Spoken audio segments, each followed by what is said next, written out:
Summer can be a bit of a slog. For us, it's often for some reason a rather busy time, and I'm sure we're not alone. Well, you can beat the summertime sadness and the August angst and enhance your everyday with our excellent sponsor, Via Hemp. This is a company that crafts award-winning premium THC and THC-free gummies. Each of these gummies is especially designed to cultivate a specific mood.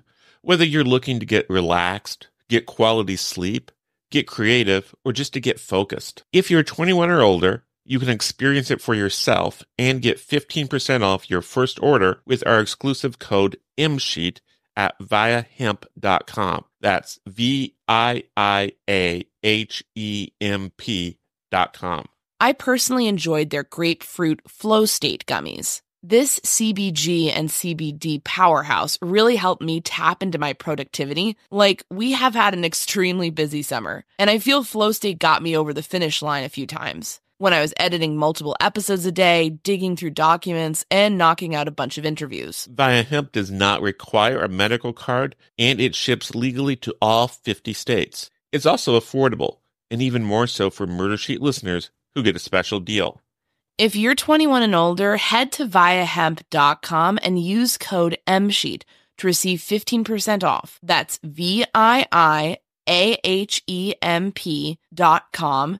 and use code MSheet at checkout. After you purchase, they ask you where you heard about them. Please support our show and tell them we sent you. Enhance your everyday with Via. Temp check. What kind of summer are we having this year? A family road trip summer? A beach bum summer? Or a wake me up when the sun sets summer? With Instacart, choose your own adventure and skip the shopping side quests. Where available, you can get ice cream delivered to your hotel, sunscreen to the pool, or cold brew to your bed. Well, door, in as fast as 30 minutes. Wherever you find yourself this summer, you can get the goods. Download Instacart for free delivery on your first 3 orders. Offer valid for a limited time. Minimum $10 per order. Excludes restaurants. Additional terms and fees apply. Getting the smile and confidence you've been dreaming about, all from the comfort of your home, isn't a total mystery with Byte clear aligners. Just don't be surprised if all your friends start asking, "What's your secret?" Begin by ordering your at-home impression kit today for only $14.95.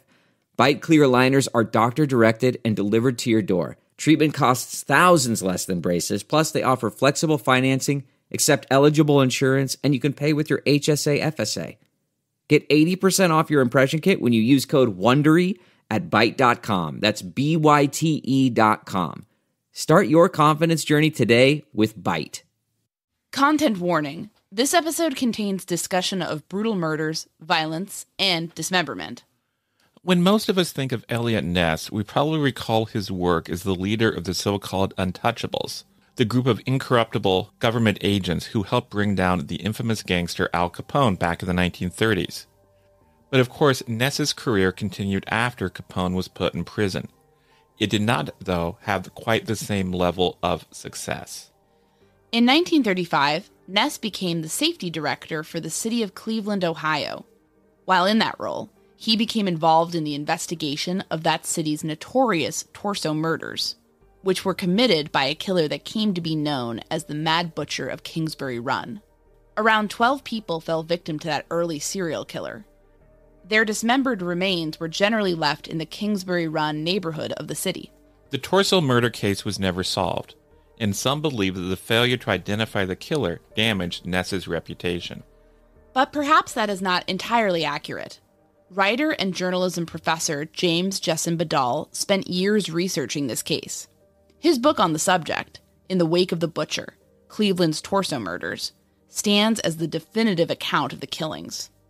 He even wrote 2 follow-up books that I hold in high regard, Though Murder Has No Tongue, The Lost Victim of Cleveland's Mad Butcher, and Hell's Wasteland, The Pennsylvania Torso Murders.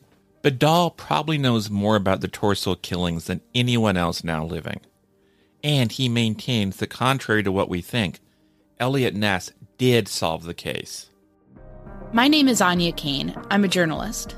And I'm Kevin Greenlee. I'm an attorney. And this is The Murder Sheet. We're a true crime podcast focused on original reporting, interviews, and deep dives into murder cases. We're The Murder Sheet. And this is The Mad Butcher of Kingsbury Run. an interview with author James Jessen Badal.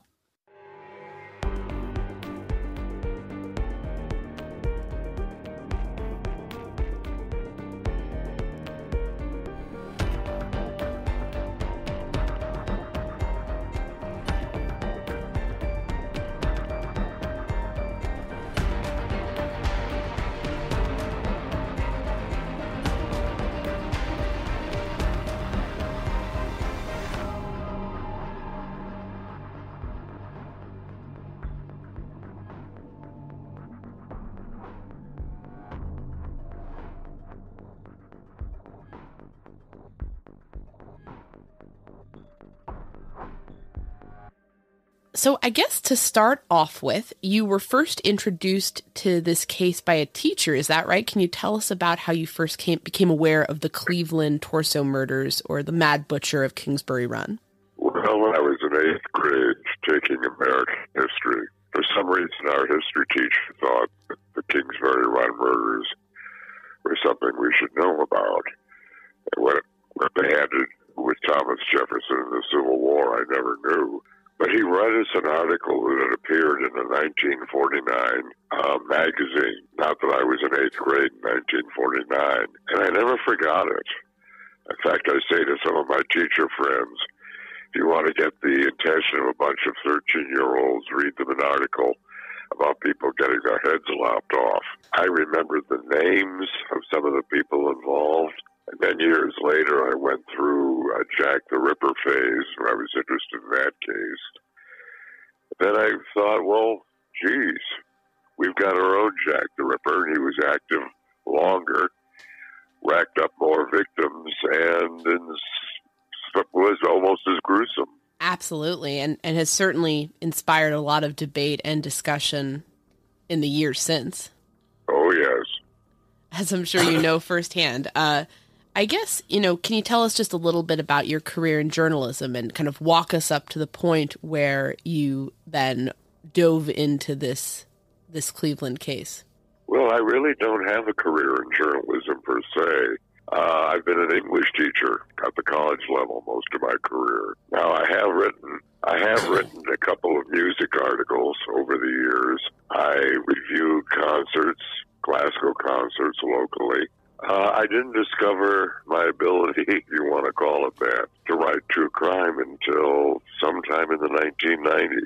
I'm curious, one thing, journalists often write about things that are going on like right now. How exactly did you, as an academic or however you wish to describe yourself, how did you go about the process of researching and getting new information on a case that happened so many decades ago? Well, I'm on the board of trustees of the Cleveland Police Historical Society, and that will open a few doors sometimes. And that gave me access to some records which are generally unavailable to the public. And being on the board, I also get first crack at material which is turned into the museum as attics are cleaned out and that sort of thing. Police reports materialize. Can you tell us about just the decision where you kind of came to the point of like, I wanna really dive into this case and really do a definitive book on it, and sort of how that sort of decision manifested itself? Well, interestingly enough, the case has never got the national or international attention I think it should. And what attention it did get, I sometimes thought was not particularly helpful. I mean, we are dealing with history, and we need to treat this case with the dignity of history. And as much as I could find out about it, that's what I tried to do. Absolutely. I feel like your book is really written with that in mind. It struck me as very fair and not trying to just push some salacious theory, but in fact analyzing different theories and different suspects and different aspects of the case in sort of a dispassionate way as a historian would.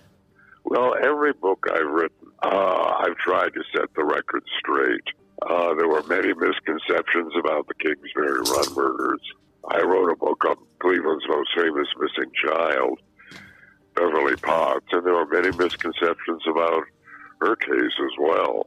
So what I try to do is set the record straight. That's so important in an older case. We found ourselves with some of the ones we've covered, like the Burger Chef murders. Rumors become, repeated, and then they get posted on the internet, and it just kind of spirals from there, and it can be, as you said. Sometimes those rumors actually start at the very beginning of the case. My most recent book was on the Collinwood School Fire here in Cleveland, which took place in 1908. Probably the most serious school fire in American history. And one of the legends about the fire was that the problem was that the doors opened inward at the school. They did not. They did open outward, but that legend literally got started the day the fire took place.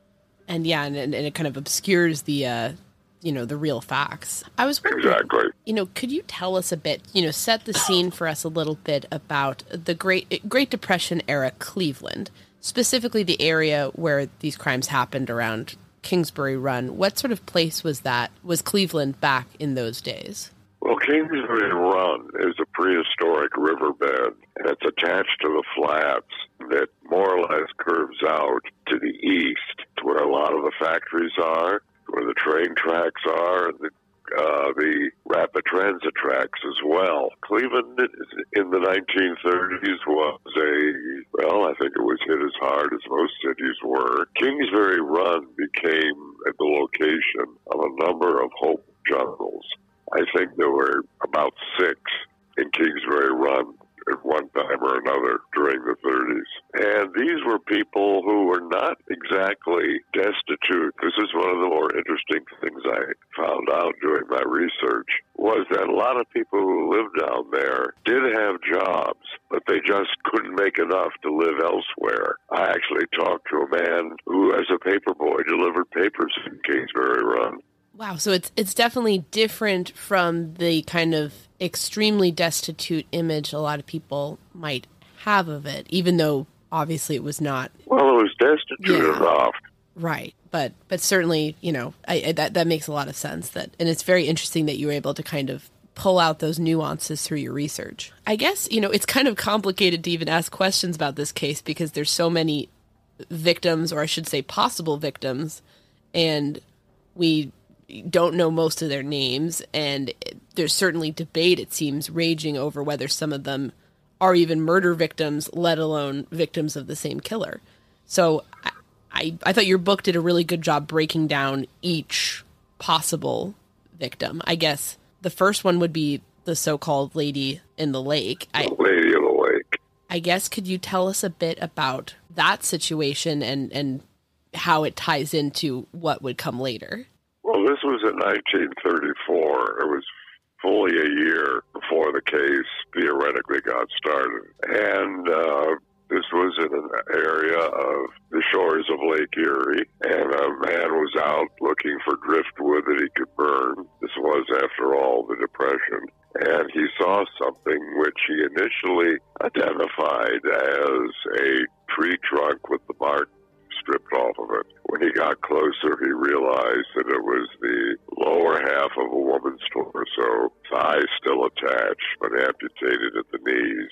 Now, a couple of other parts of the body did turn up in the following days, but as far as anyone knew, it was an isolated event. It was another year before the case really got started officially, and the Lady of the Lake really was not added into the total until somewhat later. I guess, could you tell us about Edward Andrassy? Am I saying his last name right? Edward Andrassy? Yeah. He is generally known as victim number 1, although he was the second victim to be killed in that one instance. He is one of only 2 that were positively identified.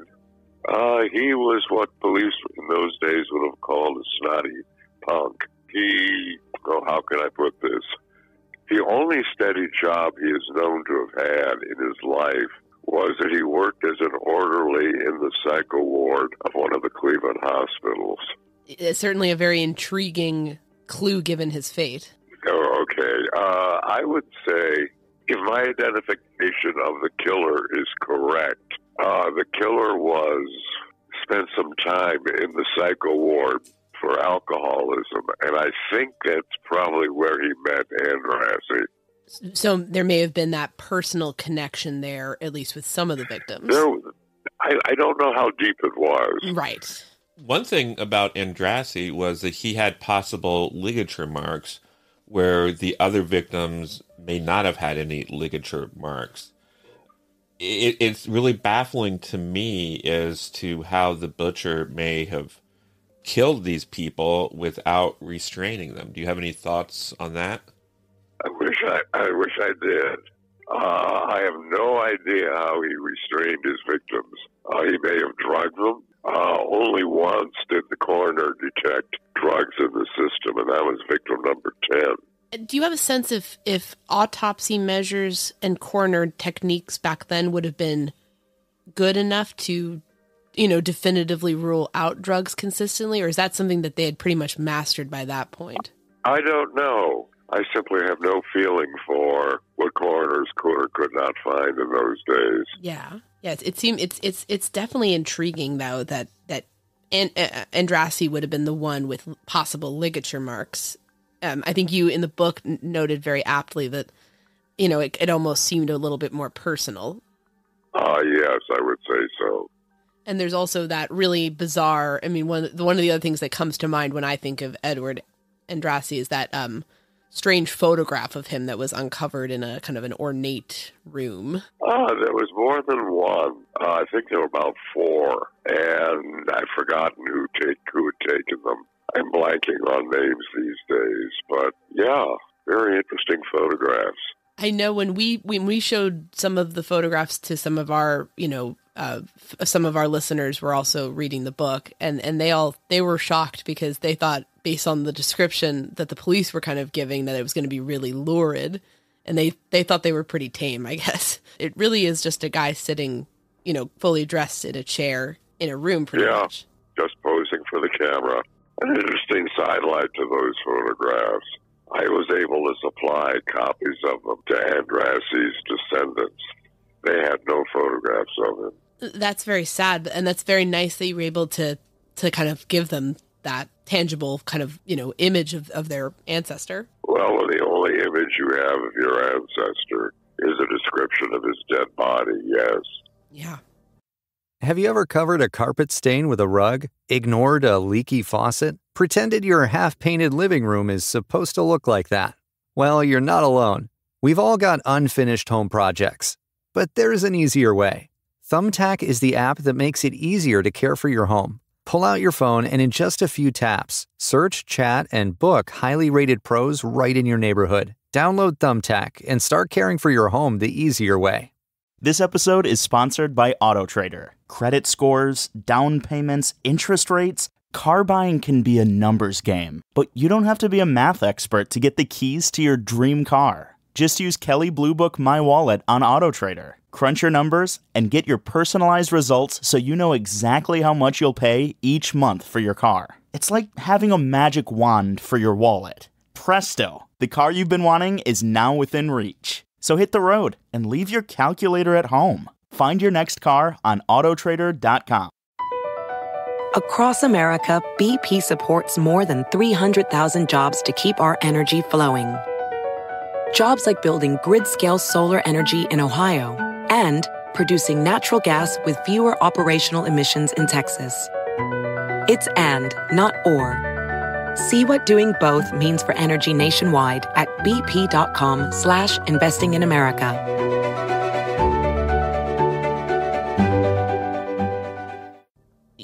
One other victim the only other one who was positively identified was, of course, Florence or Flo Polillo. Can you tell us a bit about her? Well, we don't know really very much about her. She was a part-time waitress, part-time barmaid, part-time prostitute. If you look at her mugshot in the book, it's hard to believe that she was only 41 years old when she was killed. She lived in a rooming house on Carnegie Avenue. There is now a Cadillac dealership there. We really don't know very much about her. Yeah, truly. It's interesting. The victims that, even those that are named, we don't know so much about or what exactly they were doing, maybe with the exception of Edward.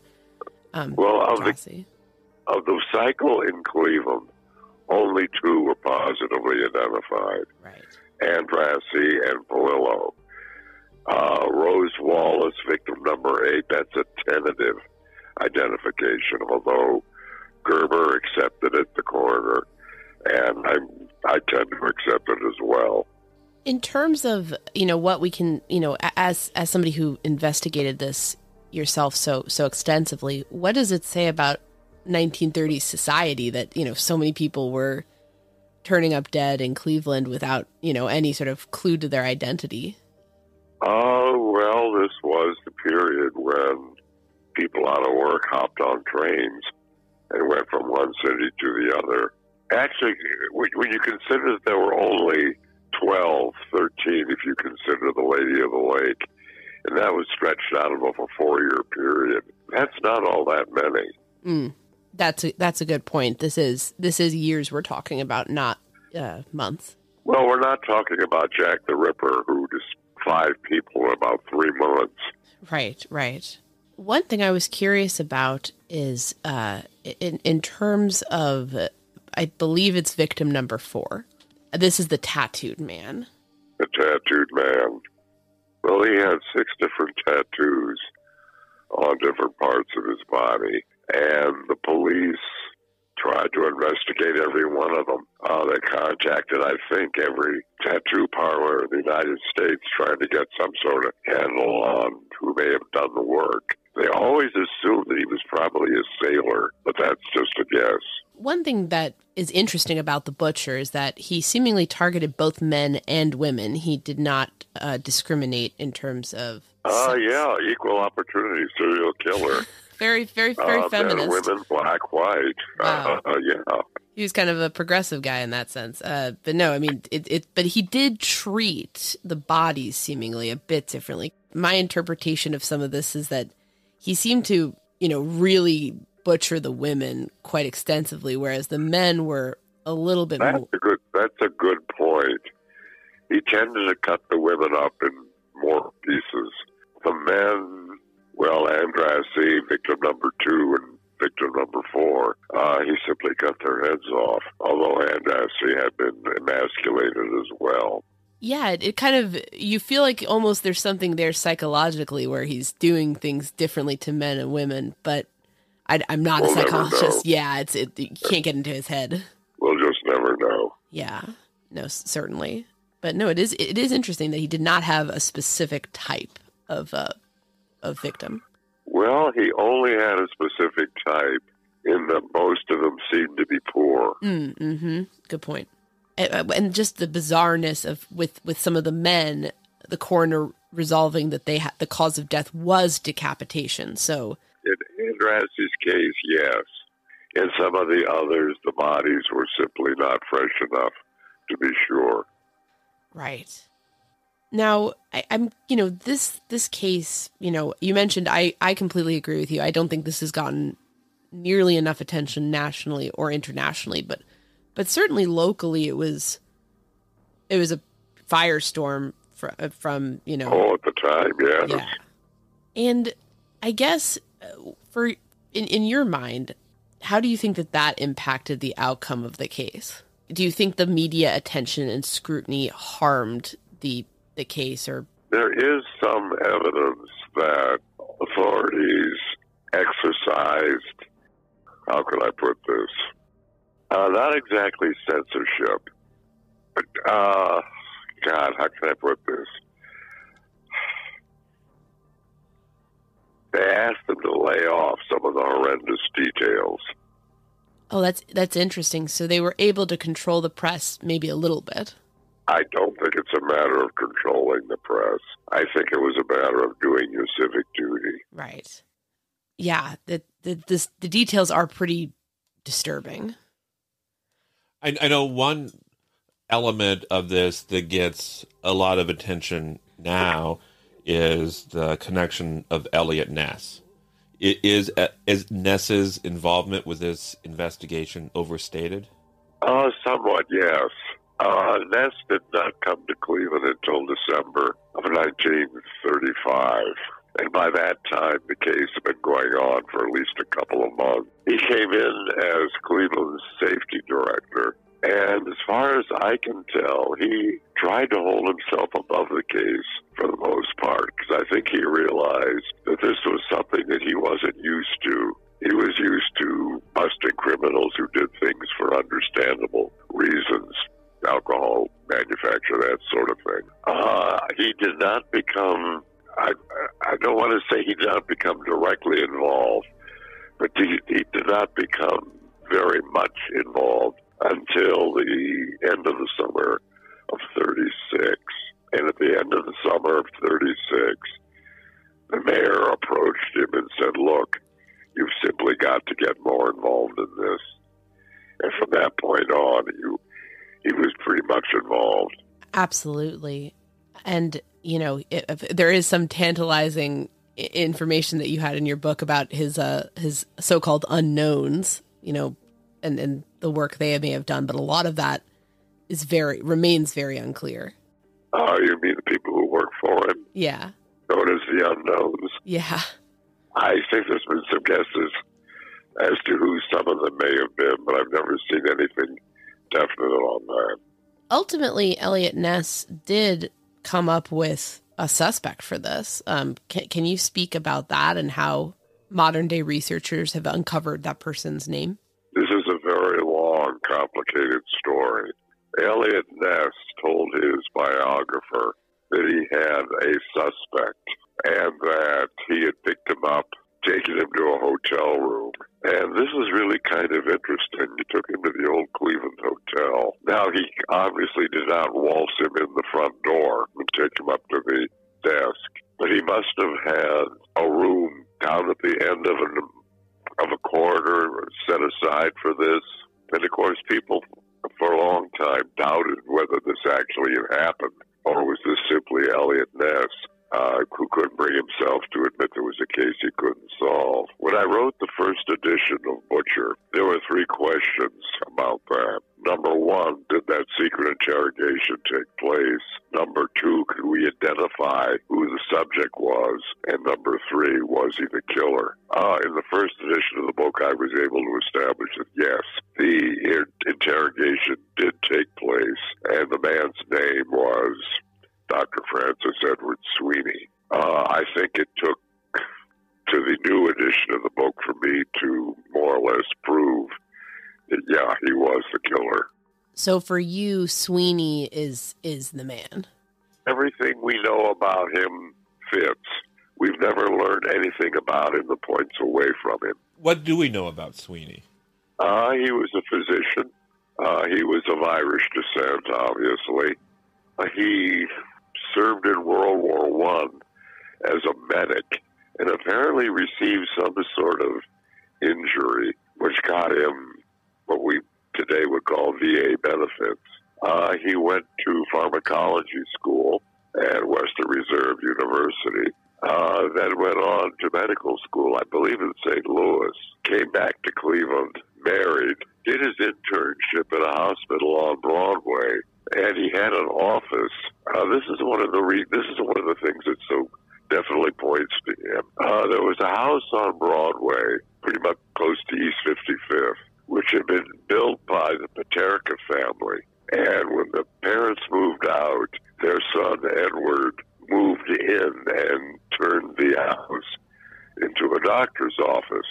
And the bottom floor had examination rooms, also rooms for minor surgery. He kept the upper floor as not exactly a living space, but if one of the doctors wanted to stay there, he could. And there were 6 doctors who worked in this facility, and Dr. Sweeney was one of them.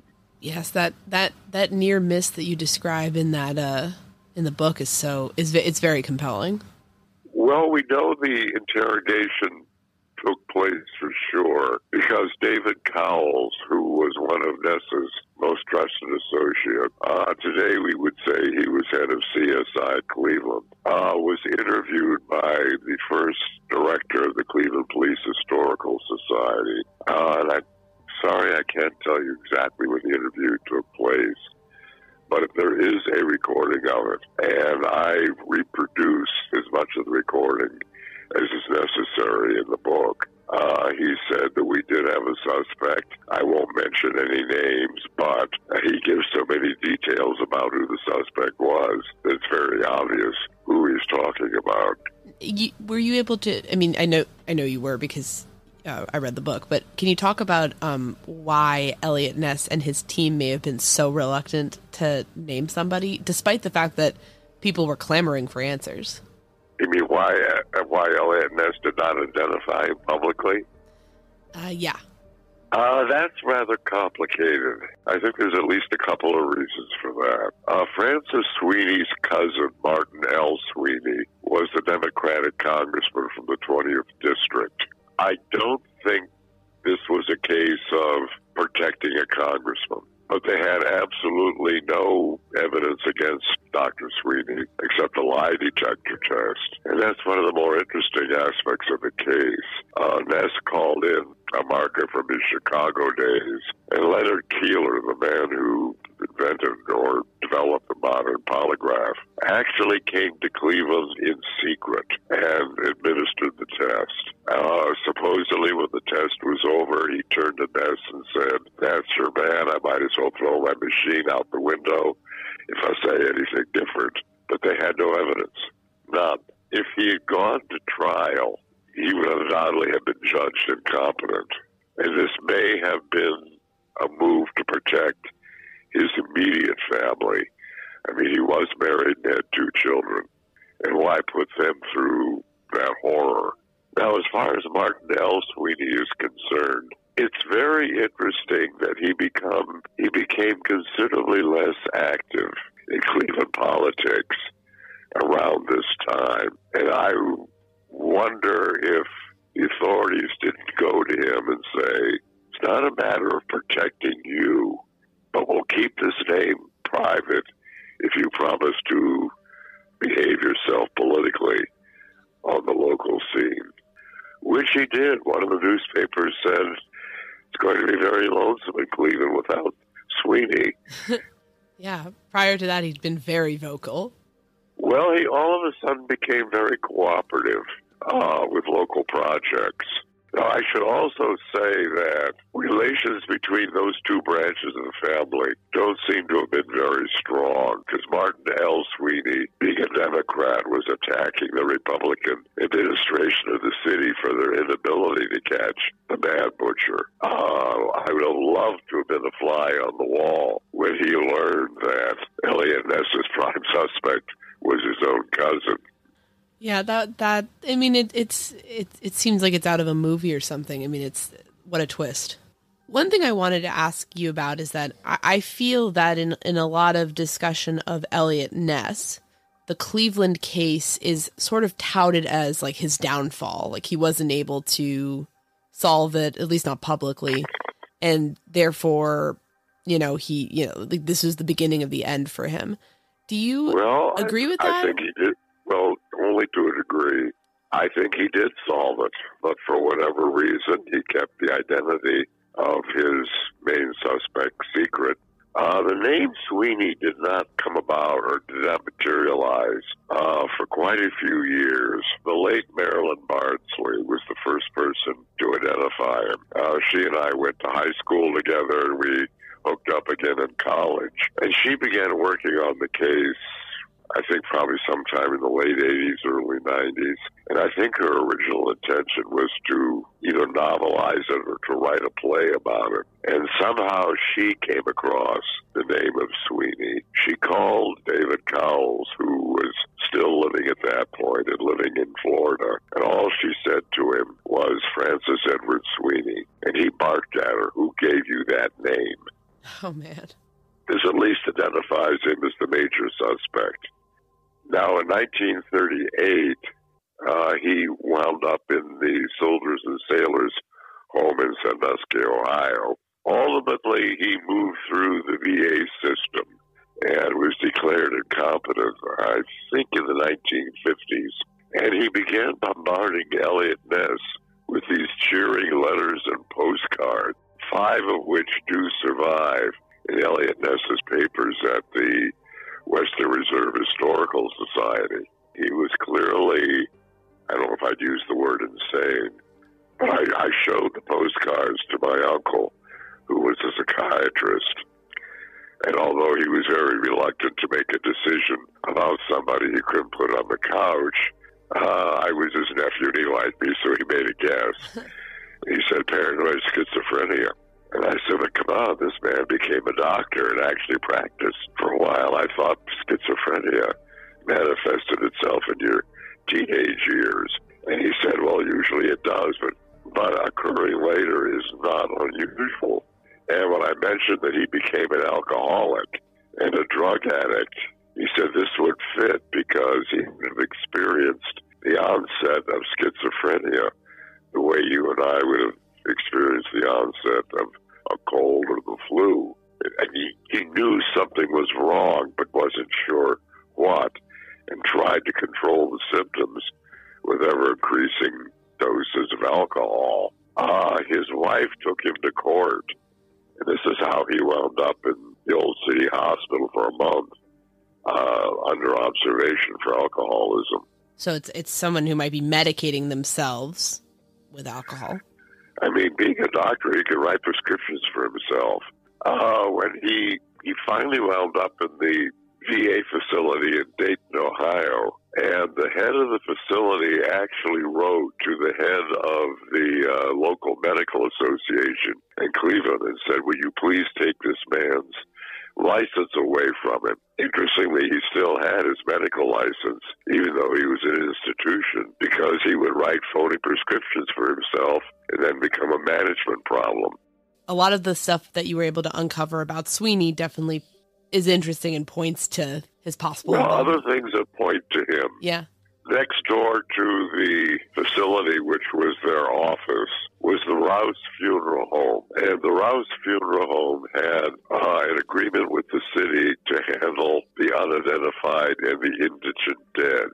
And apparently, according to David Cowles, Sweeney had some sort of agreement with the Rouse Funeral Home that he could go over there and practice surgical techniques on some of the unclaimed bodies. Now, the Rouse Funeral Home also had another facility about a block away, which apparently was only for the unclaimed bodies. And I think that's probably where Sweeney did his work. If basically not solving this hurt Eliot Ness's reputation so much, I mean, I guess, do you think this really did hurt his reputation a lot, or do you think that that's oversimplified? I think in public mind it probably did to a certain degree, yes. Right. But again, as I say, as far as I'm concerned, he did solve it. Yeah, sometimes when people say, oh, this was his downfall, that just strikes me as a little bit oversimplified, even if it didn't help things. Yeah.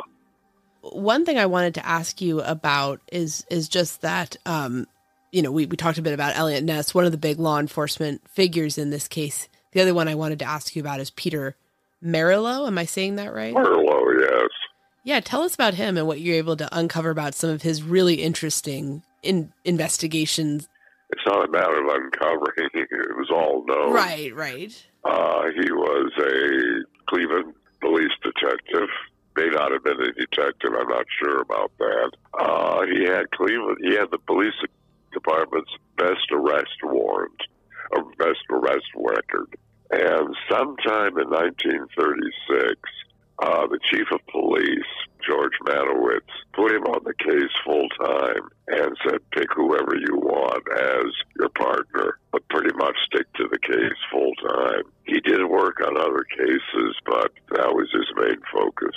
And one of his sort of adventures regarding the case was that he and Frank Vorel, another police officer, disguised themselves as hobos and rode the rails. Well, they were convinced, or I should say, Merylo was convinced that the Pennsylvania victims were the work of the same perpetrator, and that he was picking up tramps along the railroad lines.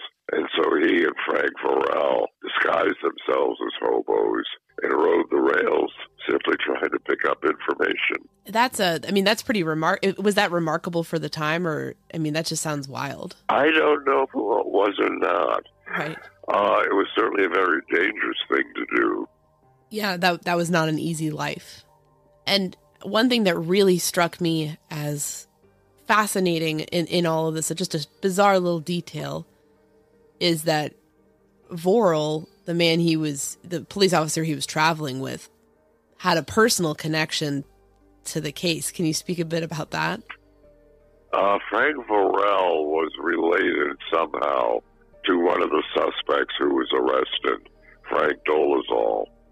Frank Dolezal was arrested by the county sheriff.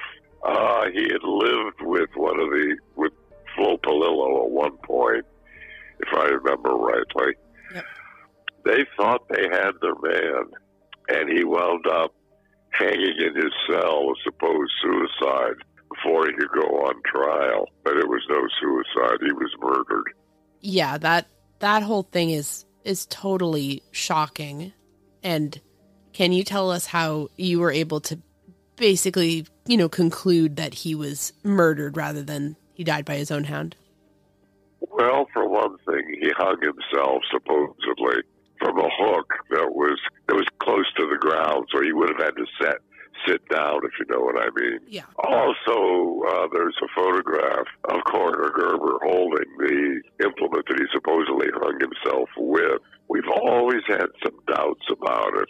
And then my friend Mark Stone and I made arrangements with the faculty at Mercyhurst College in Erie, Pennsylvania, whether they would look at the material that we did have. And we had all the autopsy material and all that. So we went down to Pennsylvania, and we were given access to two classes. One class was a fairly new class. They were just getting started. So I gave them as much detail about the case as I could. Then we said, go to it. What do you think? And then we went to a class that was much more advanced. It just simply gave them the information and said the official paperwork and said, what do you think? And they both came up with, no, he did not. He could not have hanged himself the way the autopsy protocols suggest. Now, interestingly enough, we also gave Coroner Gerber's autopsy report to the then present coroner, Elizabeth Balraj. And interestingly enough, she saw no reason to question his findings. The faculty and staff at Mercyhurst did. Yeah, I mean, the implication that someone may have actually been murdered over basically, the politicization of this case is really disturbing. It's a little scary, yeah. But the case, I think, the case against him was beginning to fall apart at that point. I suppose you could postulate all sorts of reasons for why he was murdered, but apparently he was. Yeah, I mean, the county sheriff's role in this was, not to editorialize too much, but pretty disgraceful. How do you view the Cleveland Police Department's role in this? Do you think that as a department they did a bad job, or were they simply up against a very difficult case? No, I think they did a very good job by the standards of the time. The term serial killer was not even defined until sometime in the 1970s, I think. And the police operated on the assumption that people were killed by other people that they knew for understandable reasons like greed, jealousy, anger, whatever. So the first step in tracing the killer was to identify the victim. And when they couldn't identify the victim, that created all sorts of problems. They could not conceive, I think, of somebody who was killing people that he didn't know for his own twisted reasons. Well, one could say the same thing about Jack the Ripper. The London police simply had no idea what kind of person they were looking for. Yeah, I mean, if they're taking that presumption and looking for connections and there are none, then it's going to be difficult to pinpoint anybody. Well, with the two identified victims, Edward Andrassy and Flo Polillo, they looked deeply into all of their acquaintances, but they led nowhere. Earlier, you mentioned the Pennsylvania murders, the murder swamp out there. And then there's also the triple homicide with the men decapitated in a boxcar. Yeah. Can you talk about those, and do you think that those are linked? No. Yeah. Peter Merlo thought they were, but he seemed to think that if a body was discovered and a finger was missing, that was the work of the serial killer, the Kingsbury Run Butcher. The big difference between the Pennsylvania victims and the Cleveland victims is that all the Pennsylvania victims were hidden away someplace. In fact, the victims found in the murder swamp, police admitted that the fact that they were discovered was purely serendipitous. Cleveland Butcher did not hide his work. He left them out for everybody to find. Absolutely, yeah. It definitely seems like a different modus operandi. Well, also, one of the boxcar victims had the word Nazi carved on his chest. The Cleveland Butcher never did anything like that. There was also some discussion, I think in the early 90s, whether the Cleveland Butcher was responsible for the Black Dahlia out on the West Coast. Oh, geez. They were trying to connect that thing with everybody, you know. Well, yeah. Zodiac. But actually, the L.A. Police Department did contact the Cleveland Police Department and say, can you investigate this and see if there's any link? And again, I'm blanking on the name of the officer who investigated it. But very, very quickly he decided, no, there's no link whatsoever. She had been tortured over a period of time, and she had not been decapitated. And, of course, that was the signature of the Kingsbury Run Butcher, decapitation. Yeah, and he really mutilated his female victims to the point where limbs gone, you know. Well, it wasn't so much a matter. If you mean by mutilation, he cut them in pieces, yes. Yeah. He did not mutilate the torsos per se. No, that's right. And, you know, that the Black Dahlia feels so specific. It doesn't, that, yeah. I mean, I was surprised that they were even trying to link that. But I guess, you know, it's good to at least check things out. One of the cases that you covered in your book that I thought seemed most interesting was the case of Robert Robertson. Can you speak about that a little bit? Robert Robertson, pieces of his body were discovered in 1950. Was he killed by the Mad Butcher of Kingsbury Run? The court said that the similarities between his death and the death of the Kingsbury Run victims back in the 30s was certainly very chilling. I think chilling was the word he used. Could he have been killed by Dr. Sweeney? Yes.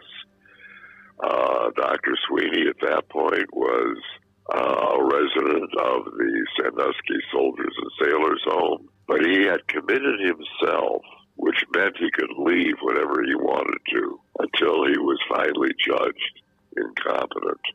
So he could have very easily been responsible for Robert Robertson's death. And then kind of in a different angle, but sort of a similar question, for any of the killings that have traditionally been grouped together and attributed to the butcher, are there any ones out of those that you look at and say, maybe this one's not actually related? Well, I think you're probably referring to victim number 11. Right. Victim number 11, female, pieces of her body were discovered around East Ninth and Lakeshore.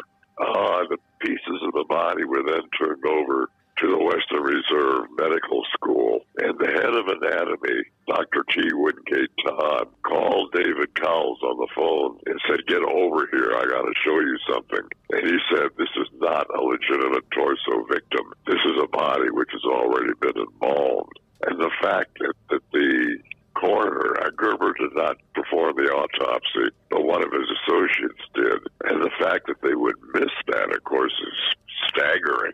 My personal feeling is that if we are going to accept Dr. Sweeney as the perpetrator, that he did this with a dead body simply as a way of thumbing his nose at Eliot Ness, because her body was literally discovered at a point where Eliot Ness could see the site from his office window. It certainly feels like a taunt. I'm curious, when I read about unsolved cases, I always wonder, are there things today, are there resources today that could be put into this case to help find answers, or is it simply too late? Well, they did try to lift the stamps off the postcard that Sweeney had sent to Eliot Ness, check for DNA, And all that proved was that Sweeney licked the stamps. I don't think there's many pieces of evidence that are left. And what could you do with them after the passage of so many years? What about in terms of identifying some of the John and Jane Does with maybe genealogy, things like that? You mean identifying some of the other victims? Yeah. You know, that happens. Usually the ones that are identified, though, are from, you know, like the 70s, 60s. I think this would be going pretty far back. Well, they did their damnedest to identify them, but they just couldn't. Yeah. I mean, this was the Depression. This is when people disappeared. Do they still have any of the physical remains of these victims available, like to test or anything like that? Or Oh, I don't think so. Some of the bones may be at the Natural History Museum. Both Andrassy and Belillo were buried by their families. The others, I think, were just put in paupers' graves. as an author, what was your biggest eureka moment, you know, when you got some new information as you were researching the book? I think one of the biggest moments is I was giving a talk on the Kingsbury Run murders, and a man came to the talk, and he was related to Dr. Paterka, who had the facility on Broadway, and he showed me a photograph of the 6 doctors, which obviously included Frank Sweeney, showed me a picture of the house, and also the Rouse Funeral Home next door. That pretty much was a eureka moment. I imagine. What are some questions that linger over this case for you that you would love to have answered? Oh, I don't think at this point I would have any. And then, is there anything that we didn't ask you that you wanted to mention, or you think it's important that our audience understands about this case? Well, I think I've said everything I could say about it in my books. Where can people get those if they want to buy them and they're interested in reading about all of this in even more detail? Well, they're published by the Kent State University Press, which is a very highly respected university press. They actually have a series called True Crime, True History. They can be ordered directly from the press. They can be ordered from Amazon. I would imagine any bookstore could order them. And we would strongly recommend that our listeners do order them. They're really, really well done. I felt I learned so much about this case. It's fascinating. We really only scratched... It is a fascinating case, yes.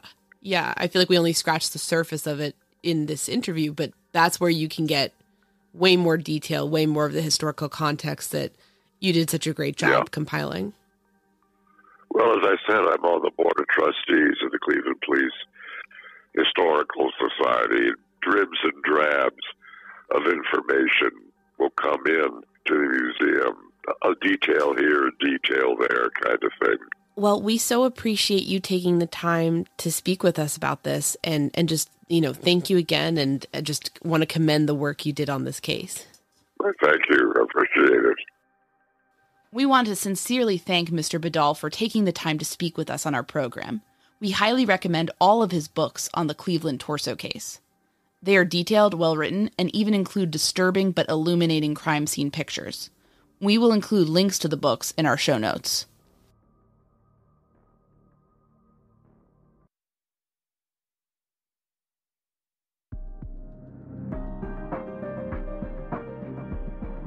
Thanks so much for listening to The Murder Sheet.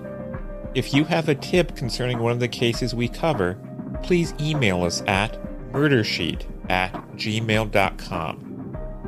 If you have actionable information about an unsolved crime, please report it to the appropriate authorities. If you're interested in joining our Patreon, that's available at www.patreon.com/murdersheet. If you want to tip us a bit of money for records requests, you can do so at www.buymeacoffee.com/murdersheet. We very much appreciate any support. Special thanks to Kevin Tyler Greenlee, who composed the music for The Murder Sheet, and who you can find on the web at kevintg.com. If you're looking to talk with other listeners about a case we've covered, you can join the Murder Sheet discussion group on Facebook. We mostly focus our time on research and reporting, so we're not on social media much. We do try to check our email account, but we ask for patience as we often receive a lot of messages. Thanks again for listening.